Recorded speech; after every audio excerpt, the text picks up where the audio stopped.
कोयटा समेत बलूचिस्तान भर में mobile internet data service security खदशात की बिना पर मुअत्तल कर दी गई। मोबाइल इंटरनेट डेटा सर्विस के 15 अगस्त तक मुअत्तल रहने का इम्कान है। पाकिस्तान टेली कम्युनिकेशन अथॉरिटी के हुक्काम के मुताबिक बलूचिस्तान के मुख्तलिफ अजला कोहलो, चमन, किला अब्दुल्ला, पशीन, लोरालई, ज़ियारत, किला सैफुल्ला, नोशकी और हरनाई में मोबाइल इंटरनेट सर्विस मुअत्तल कर दी गई है। इंटरनेट सर्विस की मुअत्तली से सूबे में तलबा ऑनलाइन क्लासेस में शिरकत से कासिर हैं, जबकि फ्रीलांसिंग और ऑनलाइन कारोबार से वाबस्ता अफराद को शदीद परेशानी का सामना है। कोयटा समेत बलूचिस्तान भर में mobile internet data service security खदशात की बिना पर मुअत्तल कर दी गई। मोबाइल इंटरनेट डेटा सर्विस के 15 अगस्त तक मुअत्तल रहने का इम्कान है।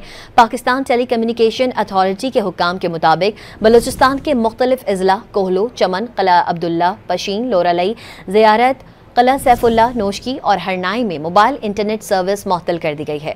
इंटरनेट सर्विस की मुअत्तली से सूबे में तलबा ऑनलाइन क्लासेस में शिरकत से कासिर हैं, जबकि फ्रीलांसिंग और ऑनलाइन कारोबार से वाबस्ता अफराद को शदीद परेशानी का सामना है।